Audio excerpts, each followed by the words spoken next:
Tune in to the Social Impact Show with Samm Marshall, where we spotlight change makers and their inspiring journeys. So this is how our conversation went yesterday.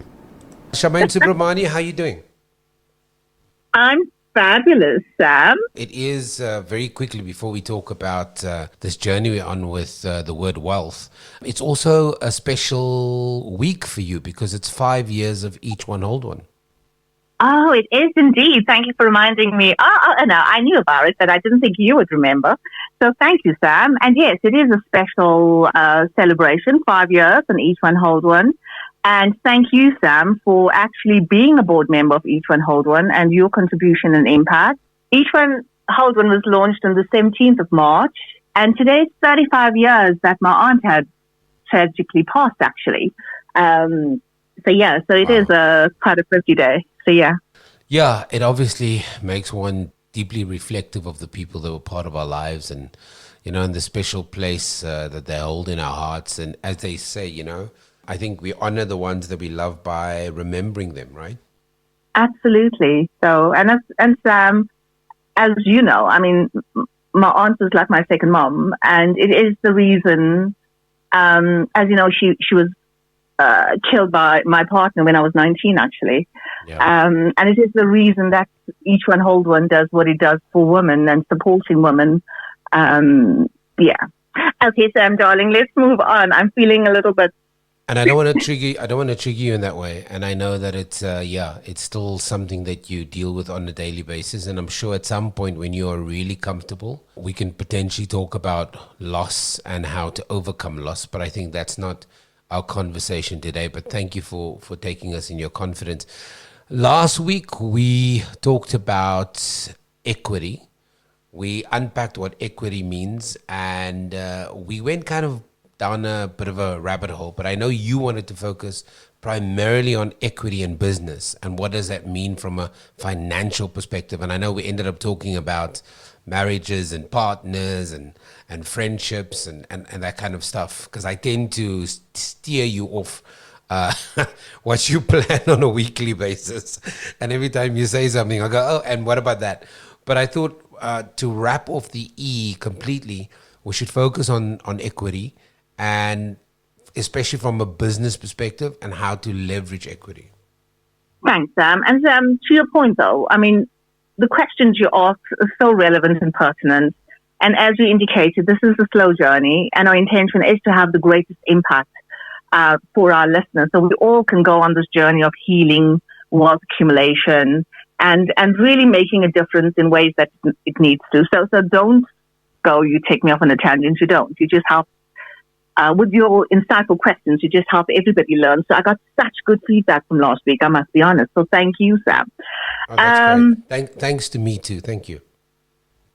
Absolutely. I mean, you are incredible in every respect. So, Sammy, okay. So I'm glad I'm not in studio today, so we can actually just focus on the fundamentals, right? Yes. So equity is about ownership. And Sam, the intention is to talk about shares this week, right?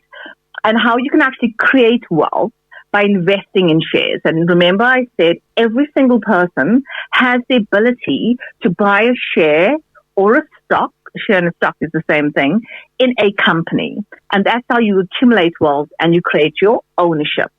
And why is it important to create wealth, Sam? I think it's important to create wealth for many reasons. Wealth allows one the comfortabilities of life, but it also allows you, and for most parents, what it does allow, it allows us generationally to be able to look after our children and to be able to make sure that we leave something. And I think we can debate whether it's good or bad, whether you want to leave your children something, but inherently wealth provides comfort, and it also sets up the kind of building blocks for generational wealth. Absolutely, Sam. And in addition to that, I mean, creating wealth allows you to own your time, right? It allows you to be able to do things that really add meaning and value to your life. Creating wealth also helps de-stress because, and I'm going to connect this, right, from the perspective of when people are so stressed, there's a tendency of increased gender-based violence. There's a tendency of unnecessary trauma. and unhappiness in households, communities, and in our country. So the importance of building wealth is not just about accumulating money. It's about the overall impact it potentially has if used wisely. Thank you, Sam. So let's go into shares, right? So we indicated in South Africa, people can actually buy stock in businesses, and you don't need a lot of money. And Impilo confirmed last time, you can buy stocks and shares for as little as, when I use it interchangeably, it's the same thing. So I'm going to say shares because South Africans are more familiar with that. For as little as 100 Rand. When you buy shares, remember, and people seem to think because of that instant gratification, if you buy shares, you can just sell it and you can make money. Yeah. It needs to be invested for a long-term period. Yeah. Remember that. And even a very famous wealth fund says that it takes time. Absolutely. It does take time. So the quicker you start investing, the better it is for you. And we've touched on compound interest and compound accumulation, right? So you utilize time to your benefit, so use it wisely, right? And then the other kind of shares you can invest in is dividend shares, right? Where companies pay regular parts of their profits to shareholders. So when you buy a share, you're already a shareholder in that company. So you can see how you can use the infrastructure we have to start creating your wealth. And when you reinvest those dividends or those profits in this company, you also help your portfolio grow. So in these situations, you're not just buying and just leaving it like the example I've given you. Here it is like you're reinvesting your dividends and it'll continue to grow. Sam, does this make sense to you? Yeah, 100%. And I understand it because I think it's important that we have those conversations. And I love the idea of, I think you declared it right at the beginning. This is not about quick wins and quick fixes. This is investment, not only in terms of your resources, but also, and one of those resources is your time and your patience. Absolutely. You have to be in it for the long haul. Because if you just want to trade, just buy and sell and all of those things, and that creates a different sort of mental situation for individuals, then you shouldn't be listening to us. This is about buying a share in an organization, keeping it for long periods of time, doing a bit of homework in it. You don't really have to be an expert in it because there are companies that already have the expertise and you can actually invest in their portfolios. But know that wealth creation is possible with just starting to invest as little as 100 Rand a month. Yeah. And I you think, know what you do? And maybe I just want to kind of ask and not add, why do you think that we, and I know that you've worked at many institutions, I won't name them, but you've got anybody wants to check and just Google you. Why do you think we don't understand the value? And I'm not saying we as in all of us. Some of us do. Some of us to a degree. Some of us not at all. Why don't we know enough about the power of investment in shares and the compounding nature of time? Because we still think, for whatever reason, and I've met some people even this week that think, and I am firmly against this, I'm firmly against keeping your money in the bank. There are people that still think that trying to become wealthy by saving your money is the way that they learned from 1947, and that doesn't work. Sam, I think why people, there's not enough knowledge out there. We as investment professionals tend to complicate stuff because I think we try and complicate stuff to justify the fees that we charge, because some investment houses charge very high fees. And people are a bit scared though. And I think I know because of our unemployment rate and people don't earn very high incomes, they're of the view, some people, or most of the people, of the view that it's not for them. Do you know what I'm saying? Buying shares is for the elitists. Yeah. However, there are organizations that, and I made mention in our previous episode, the Financial Sector Charter Board has created this infrastructure that allows all of us. The intention is to bridge the inequality gap. And there are sufficient organizations that you can start investing in to create your wealth. So I think it's the lack of knowledge. And here we are creating the awareness that buying a stake in a business is possible for every single one of us if you have some sort of income. And don't deprive yourself of the opportunity to become a shareholder in organizations. And you can do that by buying shares. But what if somebody says, Charmaine, I don't even know where to begin. It feels so complicated. When I Google the information, there's just so much information. I don't know what is credible, what is fake. How do I go about? And also, I've watched 1 or 2 or 3 too many movies about scam artists, the Wolf of Wall Street. So somebody's going to take my money. I don't know where to go. And so therefore, all of that paralyzes me. And yes, I hear what you're saying, but I have no cooking clue where to go. Oh, Sam, that's such a good question. Can I make a recommendation whilst we're here? Yeah, for sure. Go ahead. Can we, in the next 3 weeks, bring in 3 people that I have a lot of respect for and I trust to speak about some of the initiatives that they're doing to give some insights? Let's talk about this offline. Because there are some organizations, and Impilo made mention of one of them actually, that gives access in a very, very affordable way. Unfortunately, there isn't a simplified place that can actually tell you where to go. Or I could just put a 1-pager together, and we can actually share it on our page, Sam. Or they could mail you, and you could develop that and then just mail it to whoever wants to know more about it. Oh, fabulous. You see, we're a great team, aren't we, Sam? The intention is to help, yeah? And sure. because I we're the A-team. The email address. We are the fabulous too. Okay, God. Now I'm digressing, sorry. And then, you know what I would love to say though, Sam? That we spoke about dividend shares, and then growth shares is also important in helping create wealth, right? And to your point, there is place to still put some money in the bank, Sam. I tend to do that as well because you need to diversify, right? You can't put everything in just one type of investment.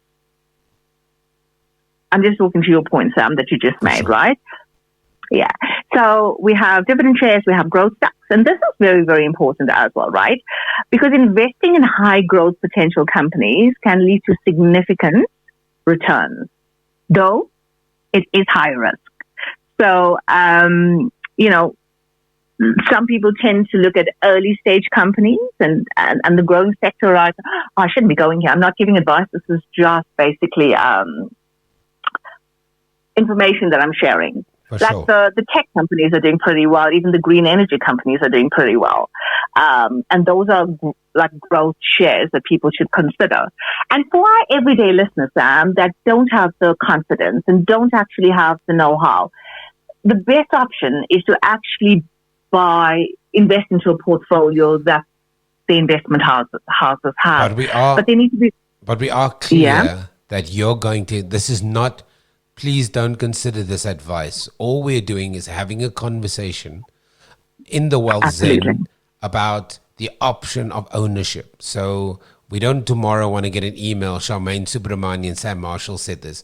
All we're doing is facilitating a conversation, and we're encouraging you to go do your own homework. Find out who is, you can email Charmaine, find out who's credible in the space, and then go and do your own homework. Please do not substitute this for actual advice from an actual expert. Yeah. Thank you, Sam. Thank you for positioning that as well as you did. So the point we're making is that one of the avenues to gain ownership and gain independence is to buy shares. And every single one of us has the ability to do so. Very few of us are actually utilizing that opportunity. And that's the point we're bringing home to all of you, actually, that's listening to us. And Sam, my preferred sort of investments in shares is actually ETFs, to be quite, index funds that tracks the indices. And the reason for that is it's sort of passive and it's lower fees. And so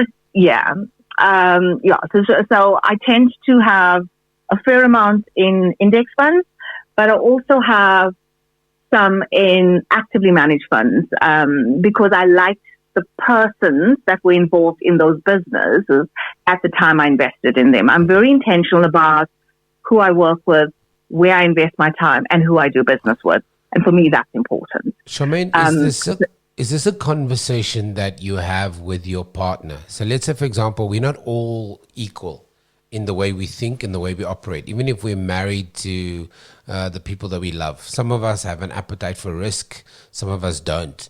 How do you start a conversation with a partner to say, whatever the name is, snooky, baby, whatever you call your person, love bug, whatever the thing is, stink bug in some instances. How do you start that conversation to say, listen, I think we need to start thinking about investing? Because in some marriages, it's not your money or my money, it's our money. And in other marriages, it's kind of your money is your money. My money is my money. Your money is my money. And then, which is true. And then in other relationships, it's we all contribute a portion to it, but the rest of it stays ours. And then in some marriages, the ones that it's very public on social media, you've got secret bank accounts. So how do you bring up the conversation about investment to a person? And I don't want to prefix it by saying the person you're at odds with each other. I'm just saying, how do you just have the conversation as the person, as the one half that wants to invest, to the other half? Sam, as we pointed out last week, Sam, in our previous episode, it's all about having conversations, actually. And we went down the journey, or we journeyed through how important it is to have a conversation regarding the budget, right? And once we've done that and got a test, then you get to realize as to what you have left and what you should do with that money. So that's the second step that you're already going into, Sam, as to how much do we have left and how much of that, how do we want to create our wealth? Where do we want to start? And that's the conversation you need to ask your partner, Sam. And I know, and I'm just talking from my marriage, actually, it's okay to have your bank account, my bank account, understand what our expenses are, deal with it together, and whatever is left, how we are going to invest it. So yes, I do have conversations with my husband with regard, or we collectively get together to go with whatever's left in the after expenses, what is it that we're going to do with it? Because why be in a partnership or a marriage or whatever if you're not working together to create the wealth? So Sam, budget situation, understand whether you're in the red, green or blue. And I'm being facetious, whether you're in the red or the green, there's no blue. And then understand if you're in the red, how to get out of it. If you're in the green, how do we start building our wealth? What's important to us? Do we start with buying shares? That's the easiest, Sam, to be quite honest. If we don't have the emergency fund, so that, in my opinion, should be your first step. Because when you have an emergency fund, then what does it do? It alleviates stress and it allows you go into the loan sharks to create, to borrow when when an emergency happens, car breakdown, medical emergency and things like that. Sam, it is about a conversation. And I help couples facilitate this conversation as well. So Sam, because of the different scenarios, it's very difficult to give a one for sure answer as to how to, but conversations, Sam. Get comfortable having uncomfortable conversations. But around money. Around money, yeah. But I would almost argue that you should have the money conversations when you guys are both happy with each other. It's a very difficult thing. You should have the money conversations before we get married. But because we got married so many years ago, Sam, that was not normal at that stage, right? But right now, we normalize them talking about money. And when people come together, having the money conversation and understanding your money language, like the way you understand the love language, should be prioritized. Yeah, I agree with you. And I think, unfortunately, it's not the conversation that we have when we are courting each other. Unfortunately, it doesn't happen. We should have these conversations. I Yep. mean, we missed the boat because of the time we got into relationships. But for the people now, they should prioritize it. And Sam, it's not too late.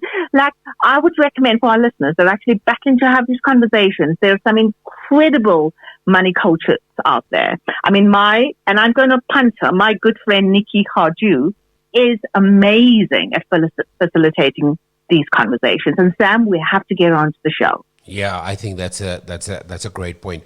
As we wrap up, your big tip. See how time flies. Sammy. Yeah. Okay. My sort of big tip is for our listeners, start early, diversify, stay informed, be patient. And, when it comes to investing in shares, there are some great houses out there. If you still want some insights, email me. My email address is iamthechangeandfree@gmail.com. And Sam, I think as we move into Human Rights Day on the 21st, I want our listeners, and your mission and my mission is to be able to make South Africa great and the people who live in it. And therefore we share the insights that we do. What is it that we want to take ownership for in contributing to a better South Africa? Little things. Yeah, and I'm glad that you didn't say your mission and my mission is to make South Africa great again, because that would sound too similar to that other guy from USA. Oh. Yeah. So no, thank you very much. I think that's awesome tips. So Charmaine Soobramoney, I know that you're very busy. We really appreciate you taking the time. Oh, thank you, Sam. And just love and light to you and our listeners. And thank you for coming out and spending time with us. Have a great day. Whether you're on the N40, M2 or R101, we'll play you the tracks that make you feel good on 919.